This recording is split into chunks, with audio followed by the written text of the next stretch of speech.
Series can't get any better.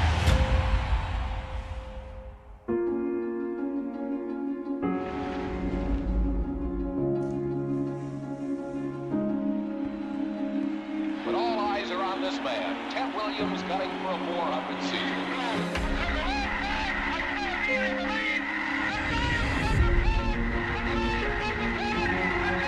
And here comes Robinson, trying to steal home. He's safe, says the ump.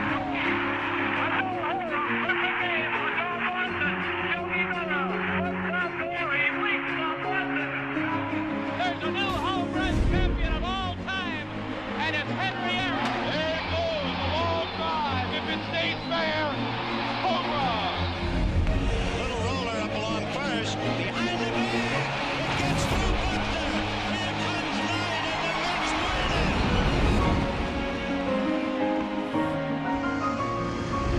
And let it be said that number 8, Cal Ripken Jr., has reached the unreachable star. Today, I consider myself the luckiest man on the face of the earth. In a year that has been so improbable, the impossible has happened. We'll see you tomorrow night. Touch them all, Joe. You'll never hit a bigger home run in your life. The throw to the plate will be late. The Mariners are going to play for the American League Championship.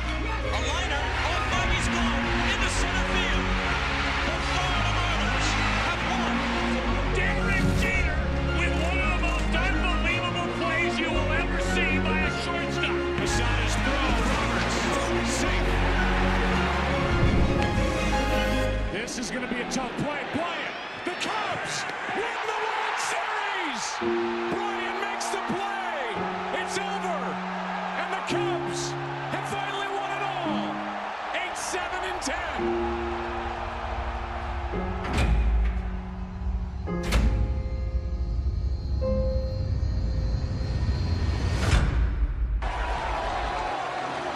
From the top on down, here comes a 1-2 pitch.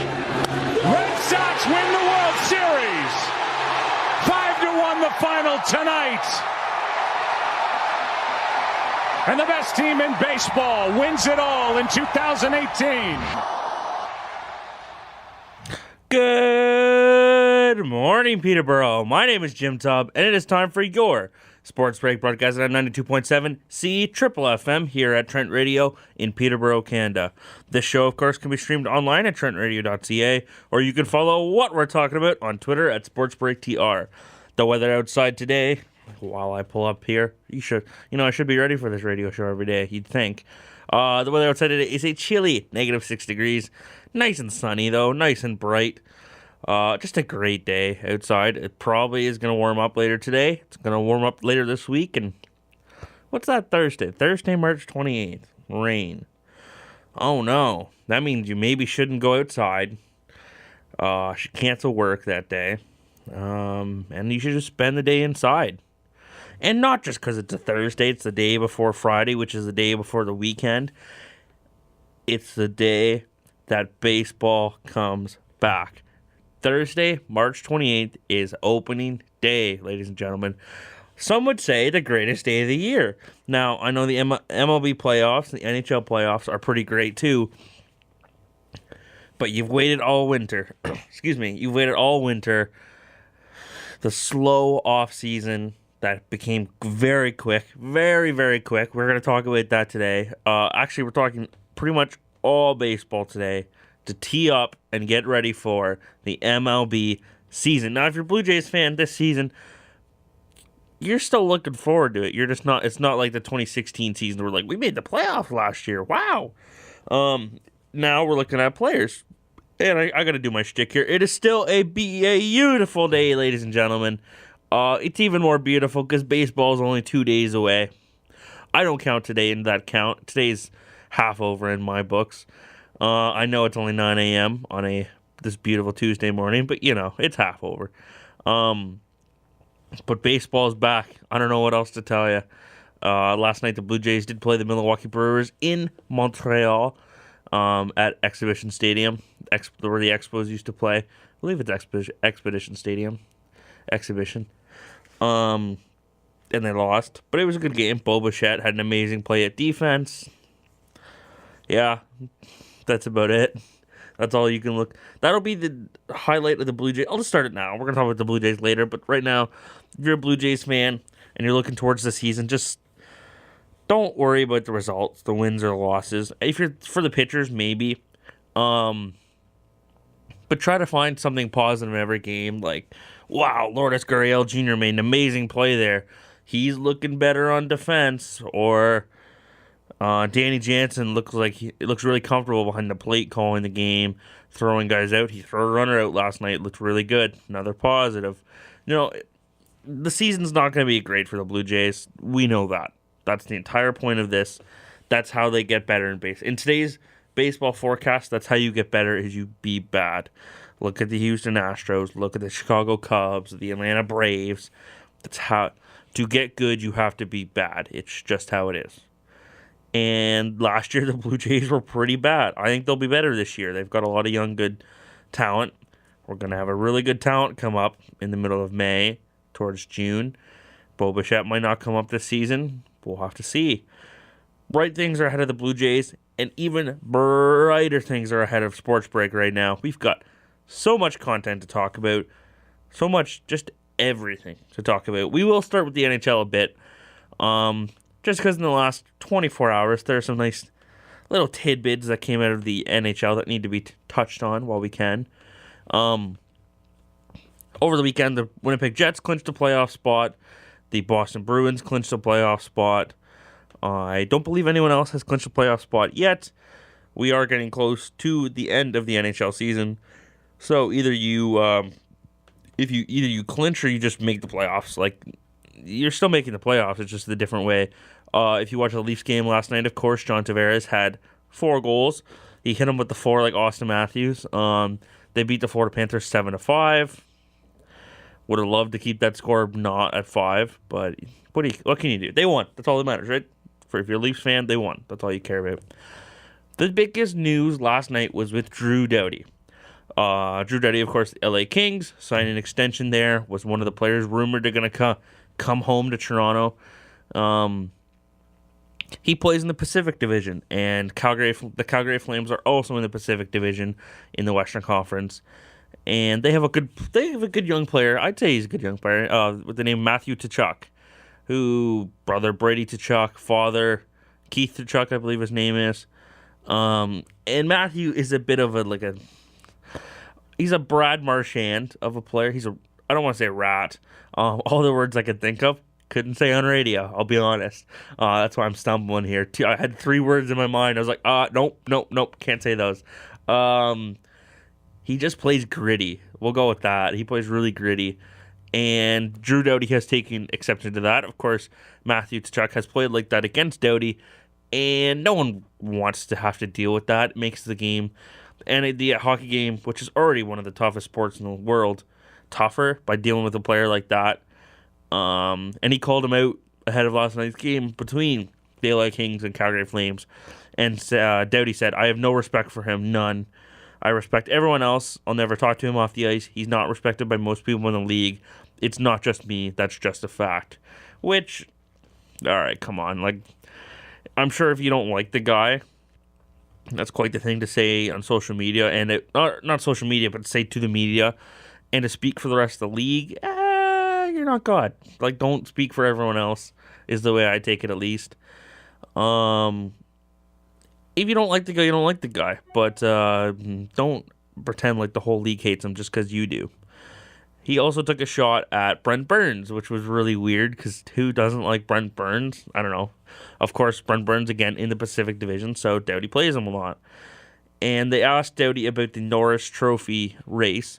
And he's not really in it. I haven't heard his name in it, but Brent Burns is in it.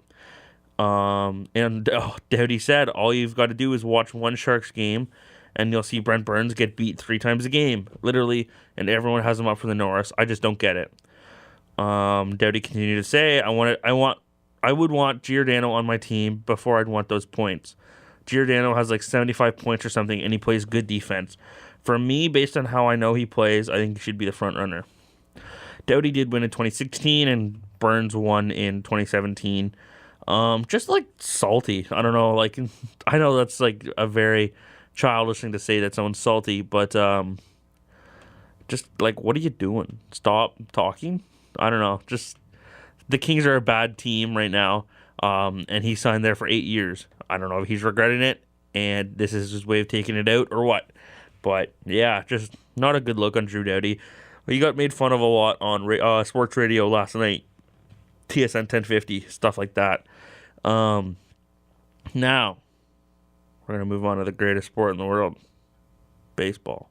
Or as some call it, baseball. I don't know. To start, like we always do here at SportsBreak, you got to talk about the injuries.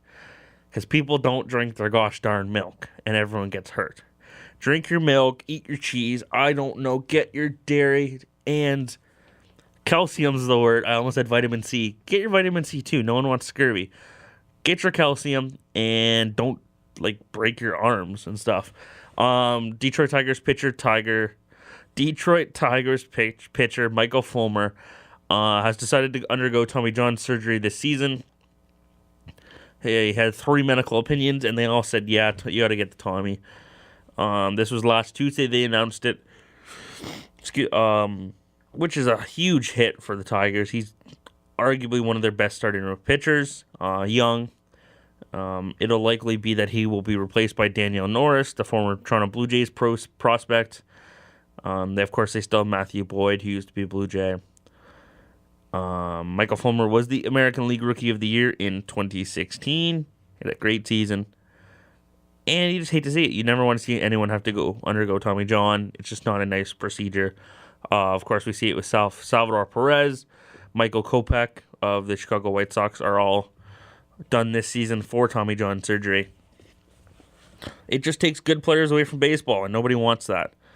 On Sunday, the Cleveland Indians third baseman, I don't know what position he plays now, Jose Ramirez was carted off the field after fouling a ball off of his leg.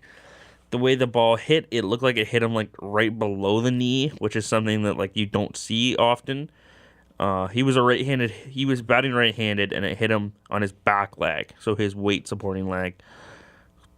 You don't want to see that. It looked like it really hurt. He had to get carted off, helped carry it off, but it sounds like he's going to play.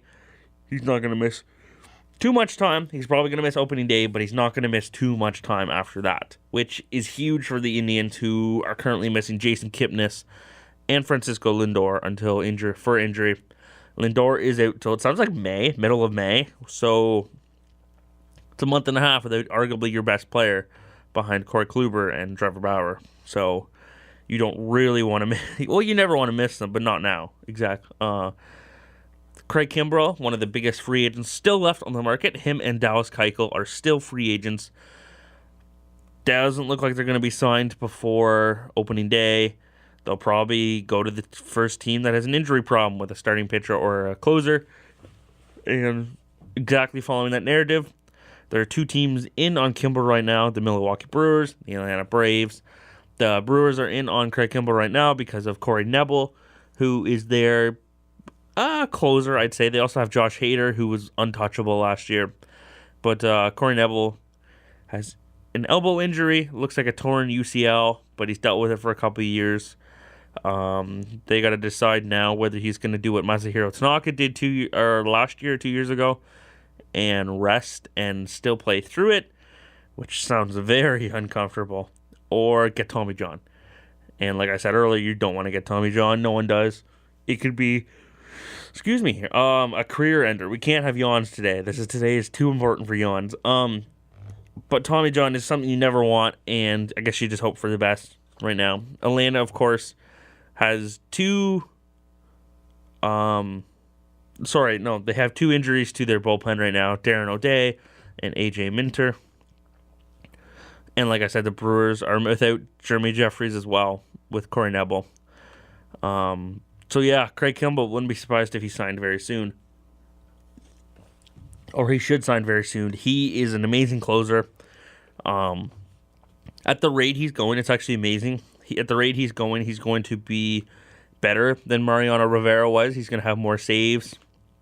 Which, if you if you watched baseball in the late 90s, all the way through the 2000s. You'll never imagine that somebody else is going to be better than Mariano Rivera. It's like saying somebody else is going to be better than Wayne Gretzky. It's just something that you can't fathom. I only got to see Mariano Rivera for a couple years, and to see him play was amazing. See him pitch, it's just like, there's no guarantee in sports. There's never a guarantee in sports. He was the closest thing to a guarantee, which is absurd, in my opinion at least, that someone can be that good and just dominate the game as well as he did. Now, the past couple of weeks, we've talked about Bryce Harper signing with the Philadelphia Phillies, Manny Machado signing with the San Diego Padres. There was a huge signing last week, right after the show. It really, if my friends can guarantee this, I got home, I was editing the episode to upload on YouTube, YouTube SportsBreak, or on Twitter at SportsBreakTR. We'll get you there to YouTube. And the news came across. We're going to talk about it in a couple minutes, but it just drained any energy I had, any hope I had. And we were lucky today. News broke right before the show that the New York Mets and Jacob deGrom have come to an agreement over a 5-year, $137.5 million contract, which is covering from 2019 to 2023, with a club option for 2024, and deGrom has an opt-out after 2022. So now I'm going to do my favorite part of the show and do quick math on air. He's making about $27.5 million per season. If you're the Mets, you wanted this, because if you didn't sign him now, he said he wasn't going to negotiate during the season. So then you're waiting until the offseason where he's a free agent. And you just don't want to do that, because you're going to get some team come in and say, I'm going to offer you $35 million a year. Team that really needs starting pitching. The Diamondbacks. I'm just trying to think of teams that would spend big money on a starter. The Dodgers, if they have more Clayton Kershaw issues, but it doesn't matter anymore, because they got deGrom signed up for a long time. Or not a long time, but long enough in the next 5 years, which is a very long time. Where are you going to be 5 years down the road? Me, I'll be 25 5 years down the road. Look at that quick math there, ladies and gentlemen. We're working on it here at SportsBreak. But seriously, the 5 years, or the Bryce Harper 12, it's hard to fathom just what, or 13. Yeah, Bryce had 13. Mike Trout had 12. Those are crazy years, crazy long time from now. The Houston Astros locked up third baseman Alex Bregman to a 5-year, $100 million extension. You can do that math yourself. It's $20 million a year. Which is good for the Astros. They lock up a young guy. They've got George Springer, who's going to be in a free agent this offseason. They also have to lock up. Houston looks like an amazing team this season. We'll get to them in a second. The Tampa Bay Rays extended 2 guys this past week. They extended second baseman outfielder Brandon Lowe to a 6-year, $24 million contract. He only had 148 plate appearances in the minors, and he started over 19. And he's the number 9 prospect in their system. So this is a deal that kind of struck me as strange. But he has an amazing hitting ability. It's talked about a lot through the minors. And he hits really well. So they're kind of banking on it working. The one guy they don't have to worry about is Blake Snell, who they extended to a 5-year, $50 million extension. Who at the beginning of the offseason, he got an arbitration deal, or not an arbitration deal. The Tampa Bay Rays extended his deal. They added $50,000 to it, which he didn't find was acceptable for the way he played the past season, winning the Cy Young. And so they agreed, and they made a new contract, this 5-year, $50 million, which is a lot of money. Huge amount of money. I still believe this year is included. So the deal they originally signed this season is scrubbed, and he's now going to make $1 million plus $3 million signing bonus. Not bad money for a guy. I mean, guy did just win a Cy Young, so, maybe he's worth more, maybe he's not. We're going to see. He pitched really well last year. I saw him. I remember I saw him in the last Tampa Bay Rays series against Toronto, and I was like, let's see what this guy's about. And he's a pretty good baseball player, is all I'm going to say. Pretty good baseball pitcher. It sucked to see him carve up the Blue Jays like he did. I'll just leave it at that. The Cardinals signed and extended first baseman that they traded for this offseason, Paul Goldschmidt, to a 5-year, $130 million extension. It takes effect next year and runs through 2024. Huge for Goldschmidt, who's going to enter free agency this offseason. Another guy a bit to enter free agency, Chris Sale, 5-year, $145 million extension with the Red Sox. Of course, we played it at the beginning of the hour here. Chris Sale got the final out of the World Series last year, striking out Manny Machado, making him look real silly. A lot of people think this deal is player-friendly. I agree. He's making $30 million for the first 3 years, and then 27.5, 27.5, and 20.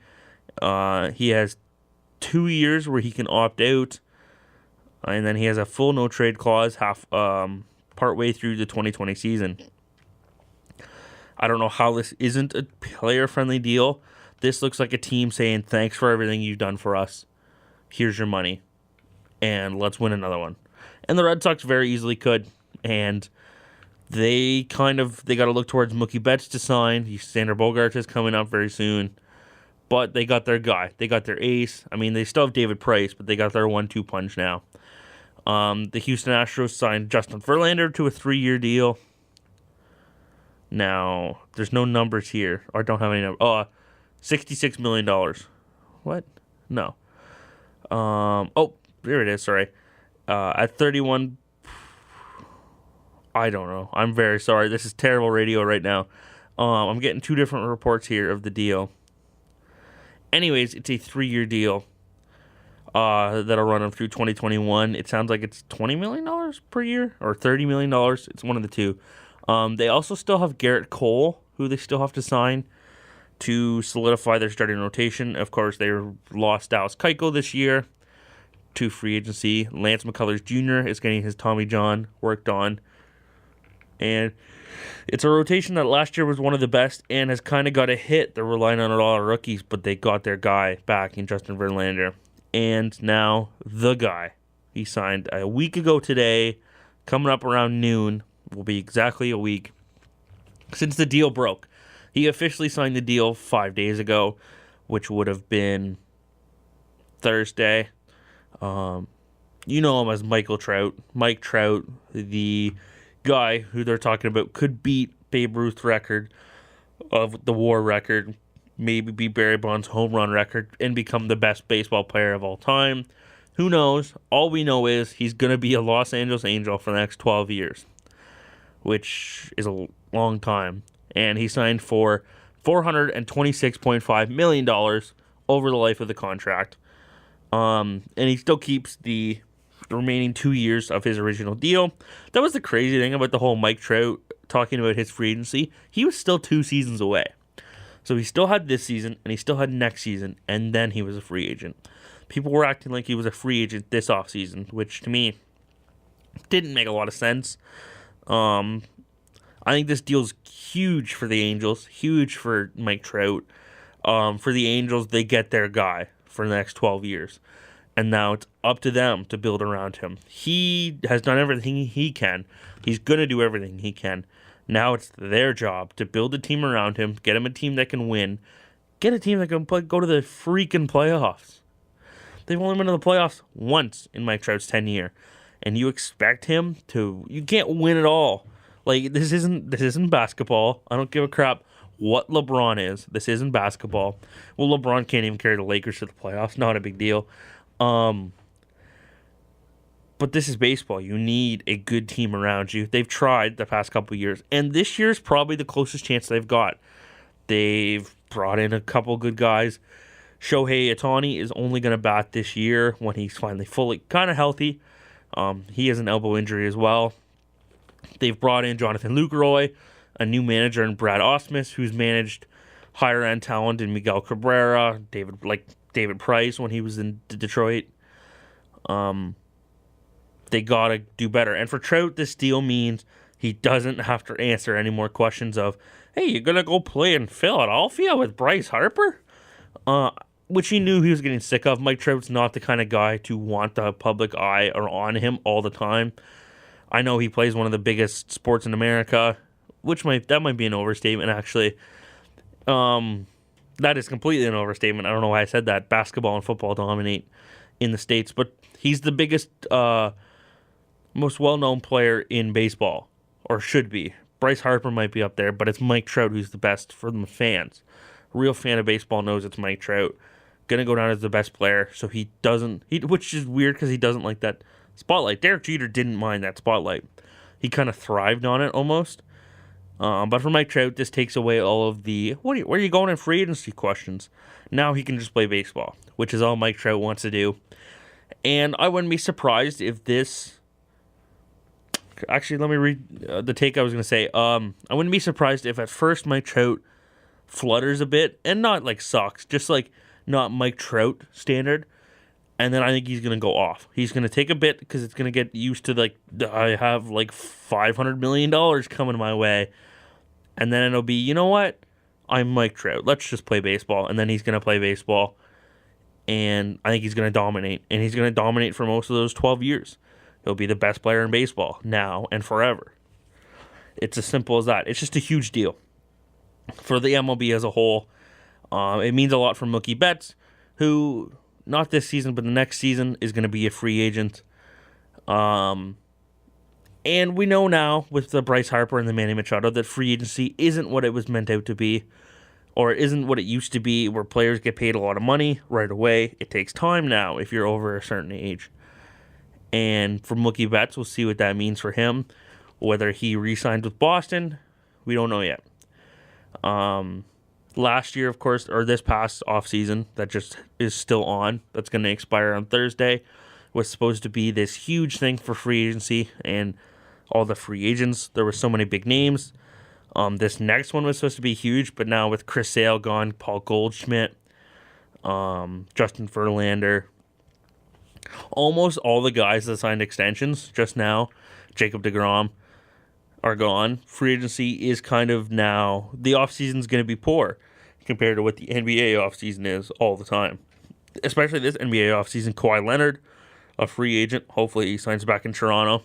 But it's the one thing baseball has against it, and I know we're deviating from what we were talking about with Mike Trout, but if you want to get young people involved and interested, you have to have that, the drive for them to want, like, to come, and the drama.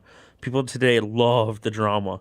So in the NBA, when the players rip on one another, kind of like what Drew Doughty did against Brady Tkachuk, it creates these storylines that fans love to follow. And it's not just rivalries. It's like, this guy legitimately hates that guy, or at least he says he does.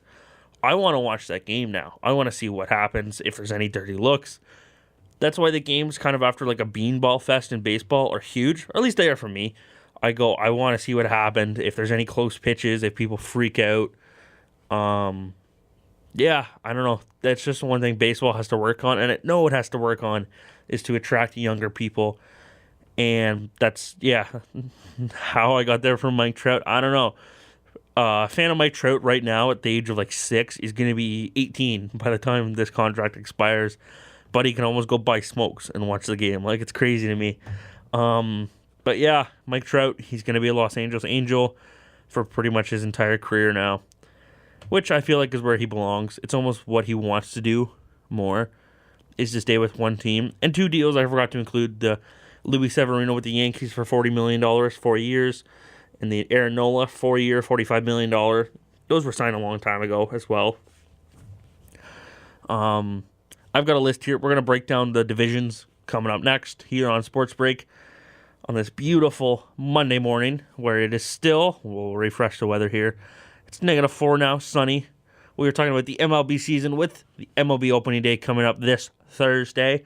3:37, first pitch for the Toronto Blue Jays against the Detroit Tigers at Rogers Center at 1 Blue Jays Way. We're talking about here free agents and everyone that has signed this offseason, all the big offseason signings. And this upcoming season and the seasons after it, they are guys that are looking for extensions now with everyone signing. We mentioned at the top of the hour, Jacob deGrom signed a 5-year deal with the New York Mets. Anthony Rendon is going to be the biggest free agent this offseason now. He's a 28-year-old third baseman. He has kind of been in Bryce Harper's shadow as long as Bryce Harper's been in Washington National, but no more. It is now Rendon's team in Washington. Chris Davis for the Athletics, not Chris Davis from the Baltimore Orioles, but he is signed forever and is one of the worst players of all time now, which is too bad. He fell. He used to be one of the greatest hitters, and now he's fell.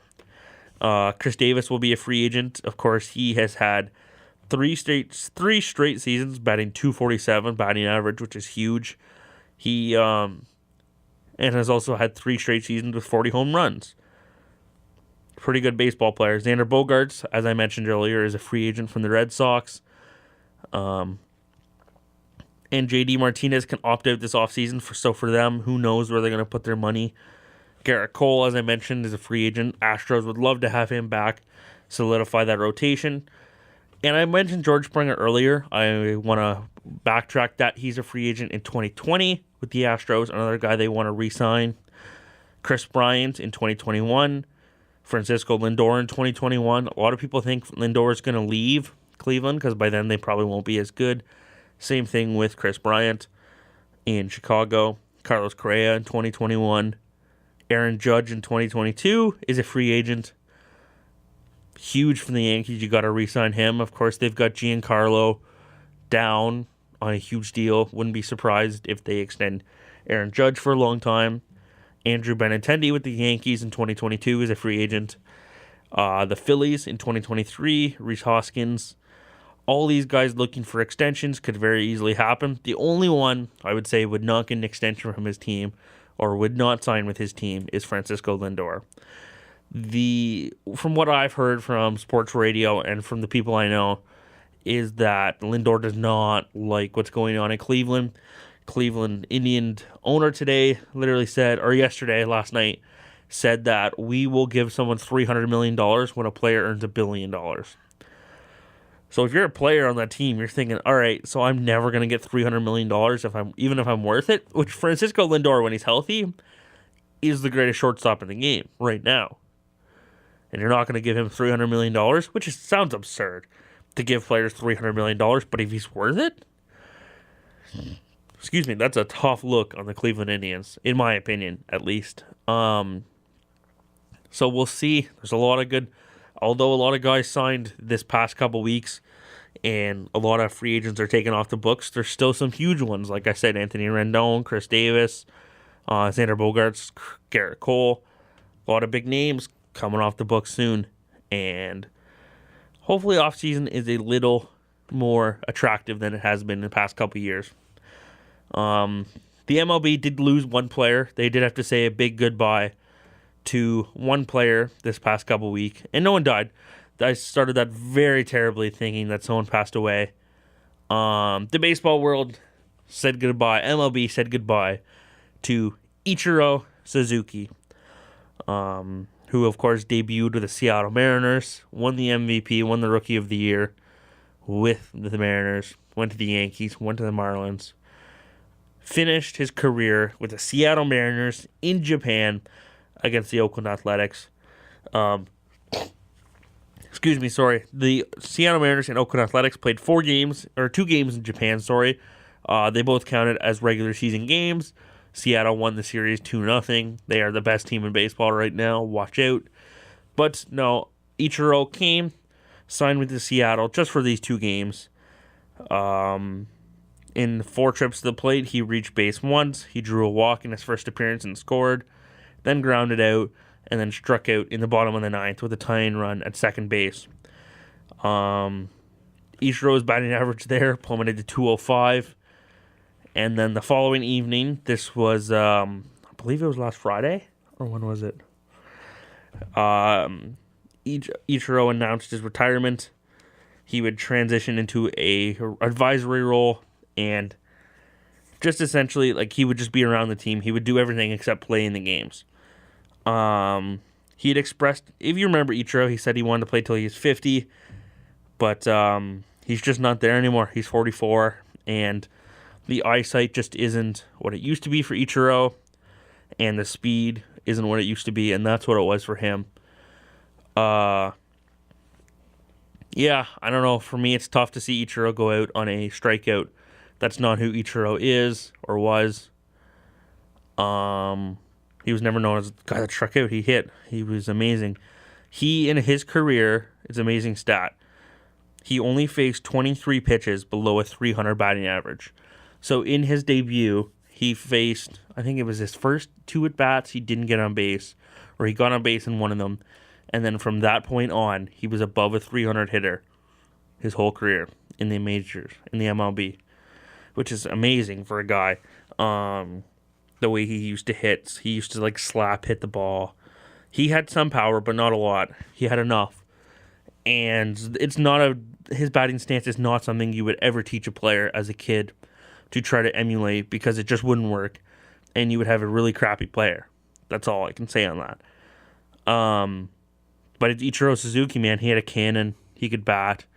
I didn't get to watch Ichiro for most of his career. I didn't know baseball then. But the parts I got to watch, you knew you were watching something special. And that's all I can say about Ichiro Suzuki. He was something special to baseball. He meant more to... I feel like he meant more to... Baseball meant more to him than he meant to baseball. Which sounds like... It's a little poetic. But what he meant to baseball was huge. He was the first Japanese player that came over and truly dominated. Paved the way for guys like Masahiro Tanaka, Yu Darvish, Shohei Ohtani. I wish I could pronounce the guy's name. He's with the Seattle Mariners now, pitcher. I'm not even going to try. It would be offensive. He paved the way for these guys to come play in the MLB. And he was loved here in MLB baseball. We're going to miss Ichiro. We'll still see him. He ranks 23rd all-time in MLB's all-time hit list with 3,089.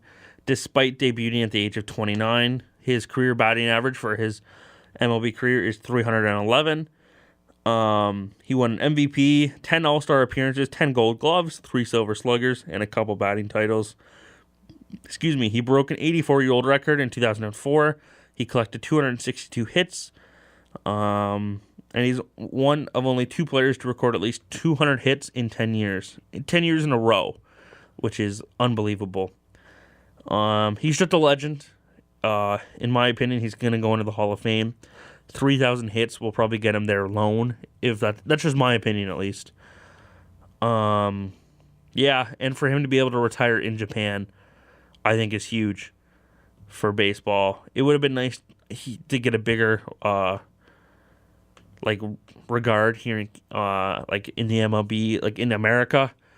But for the guy who he is and for what he brings to baseball, I think it's right that he was able to retire in Japan.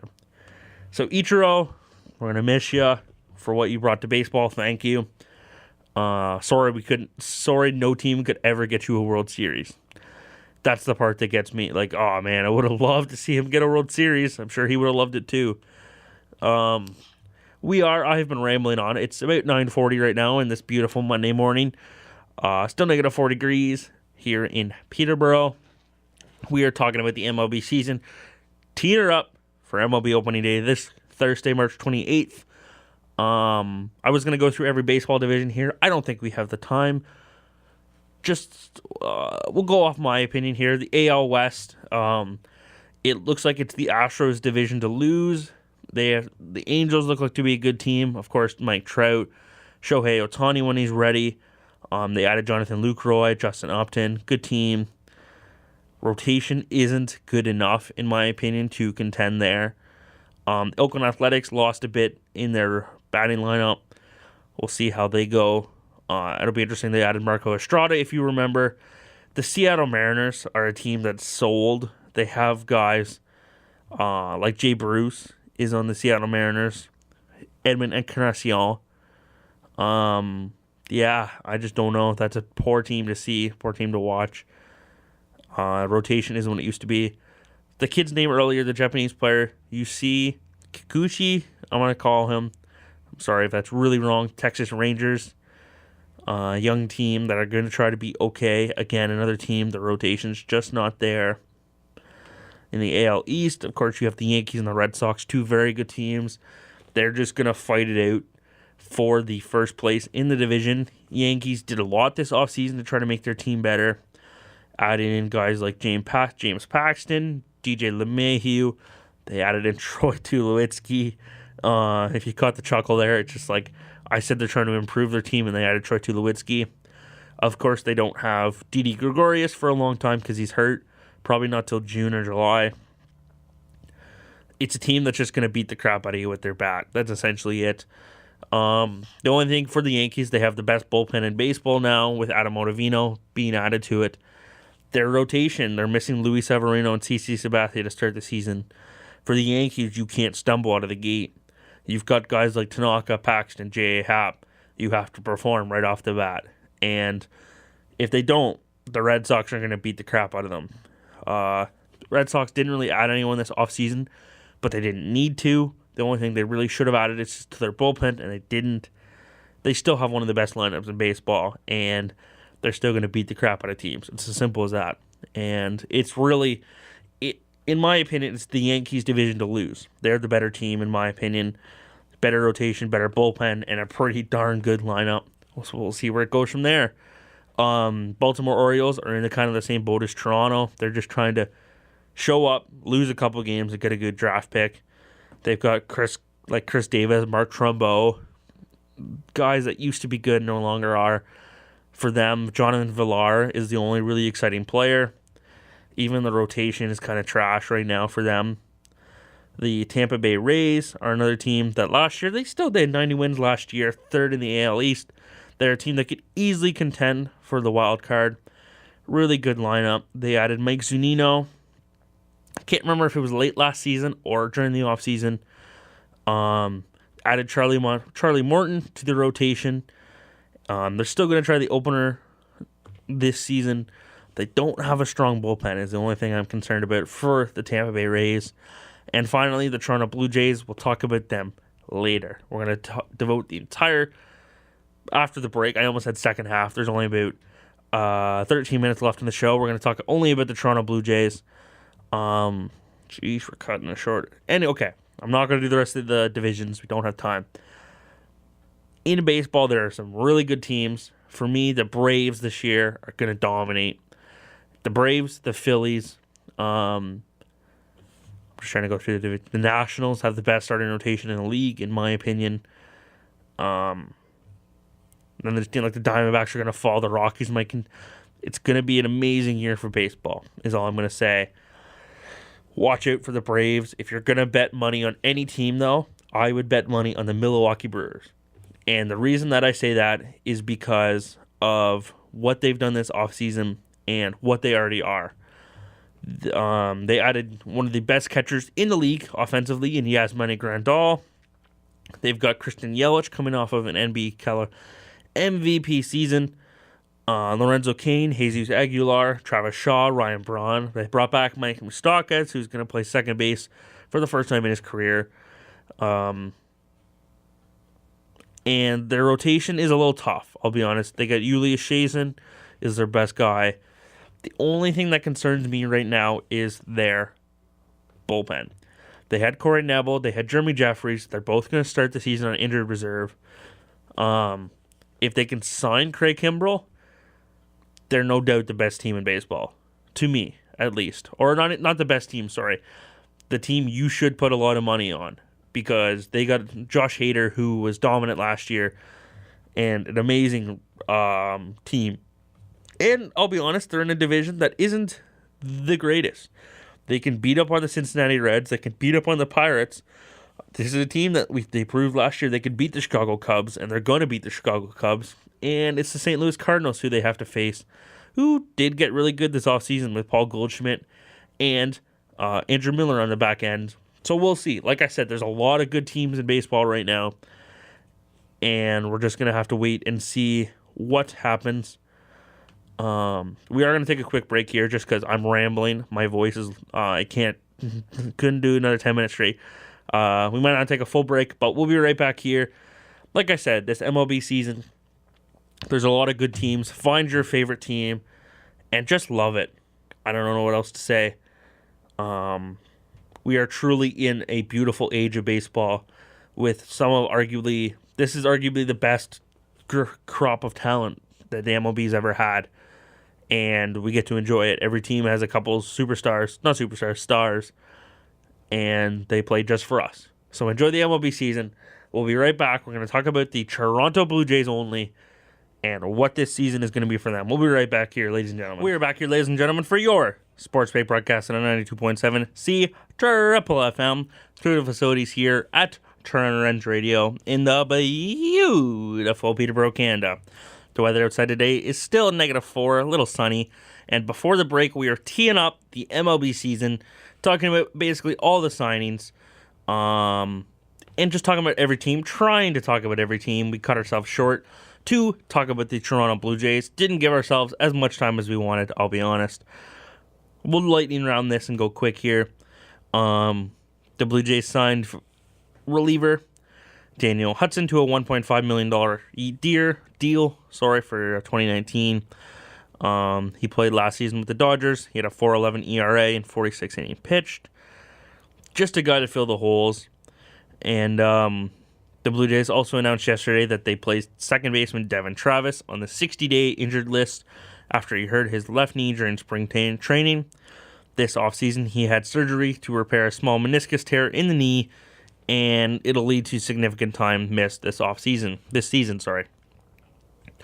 Of course, if you know Devin Travis, he's dealt with injury to the knee in both sides his entire career with the Blue Jays.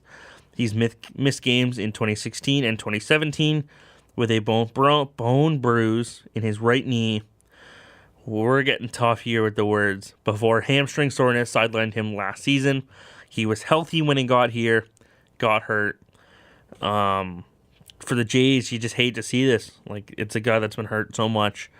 Another guy hurt for the Blue Jays, Jonathan Axford, was released from the Blue Jays and then signed to a minor league contract. He's going to rehab with the team and eventually make his way back onto the Blue Jays roster. And the Blue Jays roster right now has not fully been settled. I mean, the players on it mostly are.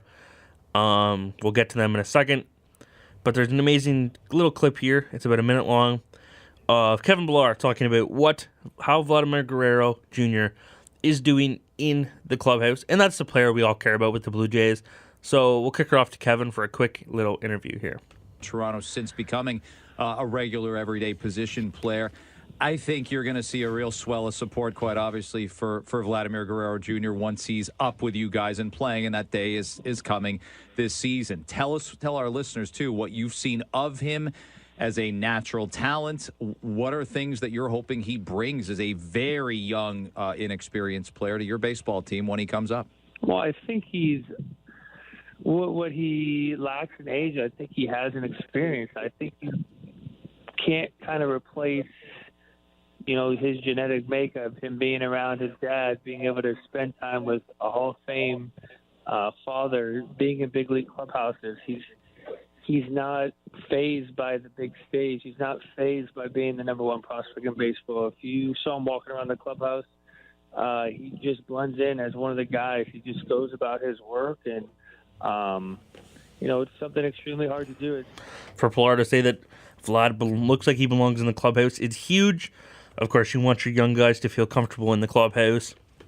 Kind of a reason they got rid of the veterans that they had last year. Kind of tough takes coming out around them. And maybe they weren't the nicest to the young guys. But we don't know. The Blue Jays this year, of course, are going to focus on young players.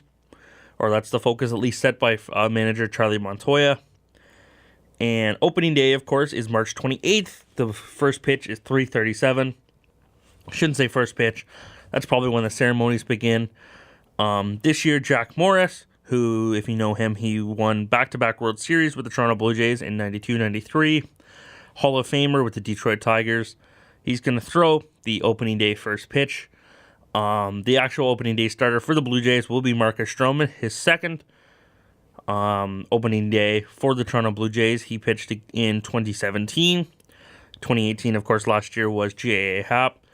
Went to that game. It was a tough game to watch. They got shelled by the Yankees.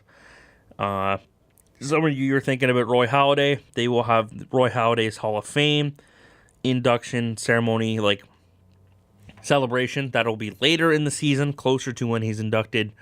Of course, many Blue Jays fans not happy he's not going in with a Blue Jay hat. It's up to the family, is all I'm going to say on that. And the Blue family wanted to do a blank hat because he played for two amazing franchises, and he loved them both. And that's all we're going to say on that. The opening day lineup, as it looks, is pretty well set. This is the one I made up. If it's wrong, shoot me. I don't know. It's the one I thought that they would maybe do. Grichuk leading off in right field. Brandon Drury at third base. Justin Smoke at first. Teoscar Hernandez. That's the one Charlie Montoya confirmed last night, is that Teoscar will start the season in left field for the Blue Jays. Kendrys Morales at DH. Kevin Pillar center field. Danny Jansen behind the plate. Lourdes Gurriel Jr. at second base, and Freddie Galvis at shortstop, with Billy McKinney, Eric Sogard, and Luke Maley on the bench. Rotation of Marcus Stroman, Matt Shoemaker, Aaron Sanchez, Clayton Richard, and Sam Gaviglio in the rotation. And then a bullpen anchored by Ken Giles, Bud Norris, Daniel Hudson, Tim Meza, Joe Biagini, Trent Thornton, Elvis Luciano, the Rule 5 draft pick, and David Paulino, with Ryan Tepera, Ryan Baraki, Devin Travis, and Vladimir Guerrero Jr. on the DL, or the injured list, sorry. We will see Vlad eventually. We will see Ryan Tepera, Ryan Baraki. As we're winding down here, I didn't give a lot of time to talk about the Blue Jays, and I apologize for that. We're winding down here. The one thing I'm going to say about this MLB season for Blue Jays fans, and I said it around the top of the hour, is this team probably isn't going to win a lot of baseball games. And if they do, and they make a playoff wildcard spot, whatever. I'll be happy that I'm wrong. I just don't want fans to go into the season with high expectations. If you are, you're one of the few. For all the fans looking down on the season, like, well, what's the point? Why should we go watch? If you don't support these young players now, you shouldn't be able to support them later. I understand this is going to be not a great team. They're going to be older. Well, not older. They're going to have some older guys who aren't going to perform like they used to in Kendrys Morales. Maybe Randall Grichuk gets off to a slow start again. You can't give up on this team right away. They're a young team that needs support, and they're going to take their time. And when they develop, they develop. If Vlad comes up and doesn't perform right away, we can't say he's a bust. He's going to take time. Sure, he's performed great at AAA. The MLB is a whole different ballgame. No pun intended. To wrap it up, essentially, I'm just rambling now. Look at this season in the small victories. They're not going to win a lot of games, but look for the small victories within the game. Maybe a couple guys had some great hits, have strung together a couple good games. Defensively, some players are really good. Maybe a pitcher's doing really well. The team behind him is not, but he pitched really well through 5 innings, gave up a crappy 6. We got to look for that, because the Blue Jays aren't going to win the games that matter, but let's hope that they win the small games, and let's look out for that. So I'm going to say, just keep a positive eye on this year's Toronto Blue Jays, and maybe they'll surprise us. Maybe they'll win a couple games. But that is all the time we have today for your Sports Break, broadcasted on 92.7 C Triple FM through the facilities here at Trent Radio in the beautiful Peterborough, Canada. If you missed previous shows, you can catch up on Twitter at SportsBreakTR. We'll be back next Tuesday at 9 a.m. for another show where we'll talk about the NHL season and the beginning of the MLB season. There are 2 days, like I said, to opening day. Get ready, book the day off. And as always, remember to check both your smoke and carbon monoxide alarms. Have a great day, ladies and gentlemen, and thanks for listening.